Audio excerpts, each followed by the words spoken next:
విశ్వసనీయత గురించి మాట్లాడారు. విజయసాయి రెడ్డి గారు తనకు ఆపాదించుకుని తను వచ్చి ట్వీట్ చేశారు.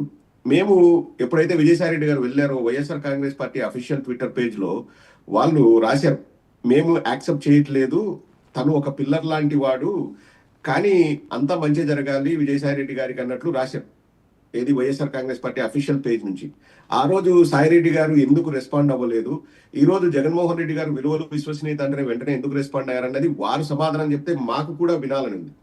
ఇక్కడ ఎవరు కూడా మా పార్టీ తరఫున మేము వెళ్ళమని మేము ఎవరికి చెప్పలేదు. అండ్ రెండవది, వాళ్ళు వెళ్ళాలి అనుకుంటే మళ్ళీ నాకు ఒకటే గుర్తుకొస్తుందండి, ఇది కొత్తగా జరిగిందా అంటే అస్సలు కాదు. 2019 ఎలక్షన్స్ అయిపోయిన తర్వాత సీఎం రమేష్ గాని, సుజనా చౌదరి గాని, లేకపోతే టీజీ వెంకటేష్ గాని వాళ్ళు ఎందుకు వెళ్ళారు అనే దానికి మన దగ్గర సమాధానం ఉంటే, విజయసాయి రెడ్డి గారు ఎందుకు వెళ్ళిపోయారు అనే దానికి కూడా సమాధానం దొరుకుతుంది. అఫ్ కోర్స్ ఆయన వ్యవసాయం చేస్తా అంటున్నాడు.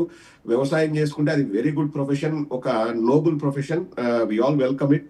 బట్ వేరే పార్టీలోకి వెళ్తారా లేదా అన్నది ఇక్కడ మనం గమనించాలండి. కయ్యానికి కాలు దూవడానికి నేను రెడీగా ఉన్నట్లు ఉన్నాను అని వారు ఒకవేళ సంకేతాలు ఇస్తే పార్టీ తరఫున ఖచ్చితంగా మేము మా వాణిని వినిపించాల్సిన అవసరం అయితే ఉంటుంది. అది ఎక్కడ కూడా ఇప్పుడు ఆయన కయ్యానికి కాలు దూవారని మీరెందుకు అనుకుంటున్నారు?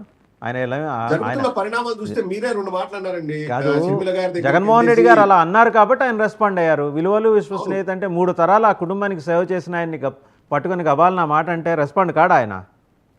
అరే, ఇక్కడ నేను చెప్పేది కూడా అదే అండి. తర్వాత షర్మిల గారి దగ్గరికి వెళ్ళి నా బాధ వెళ్ళబోసుకుంటాను అది ఇదని మీరు అన్నారు కదా, ఏదో చెప్పుకున్నారు బాధలు అది అని చెప్పేసి. ఇప్పుడు షర్మిల గారికి లేకపోతే జగన్మోహన్ రెడ్డి గారికి, సాయిరెడ్డి గారికి 40 ఏళ్ళ అనుబంధం అని మీరే అంటున్నారు.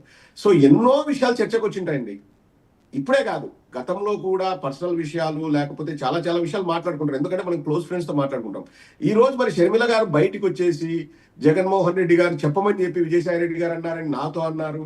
ఈ మాటలన్నీ చెప్పాల్సిన అవసరం ఏముంది? మేమనేది అది. అంటే ఇప్పుడు మీరు వచ్చేసి ఇంకా దానికి 99 టీవీనో ఇంకో టీవీనో తీసుకొచ్చి లైవ్ పెట్టేస్తే వాళ్ళిద్దరు ఏం మాట్లాడుకున్నారు ఇంకా క్లారిటీ కూడా ఉంటది కదండి. ఈ బాధలన్నీ దేనికి? బాధలు మీ పార్టీ నాయకులకి వెళ్ళిపోయిన విజయసాయి రెడ్డికి ఉన్నాయి, మిగిలిన మీడియాకి ఏం లేవు బాధలు. నేను చెప్పేది మీడియాకి వచ్చి చెప్పారు ఎవరు? షర్మిల గారు. అర్థమైందా మీకు?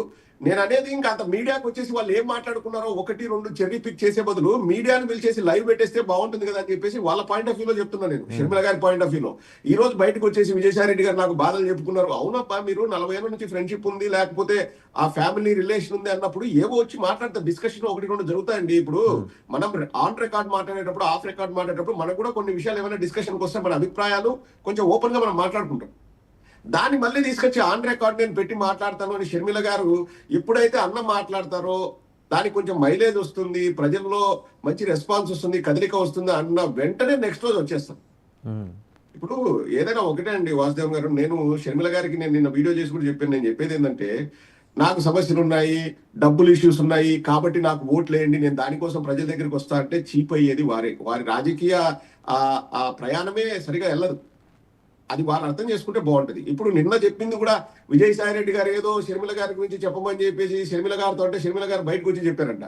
అది అవసరం లేదు, ప్రజలకేమో అవసరం ఉందండి. నేను అనేది కోర్టుకు వెళ్ళి తెలుసుకోండి, మీకు అంత ఇదిగా ఉంటే okay, take help of Vijayasai Reddy గారు, వి డోంట్ మైండ్.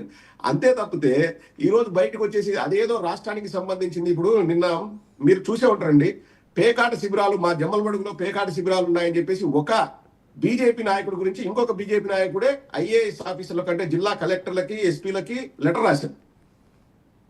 షర్మిల గారు పుట్టింది జమ్మలమడుగులో, జగన్ గారు పుట్టింది జమ్మలమడుగులో. అక్కడ ఎంతో మంది మహిళలు ఇబ్బందులు పడుతున్నారు ఈ పేకాట శిబిరాల వల్ల. వాళ్ళ భర్తలు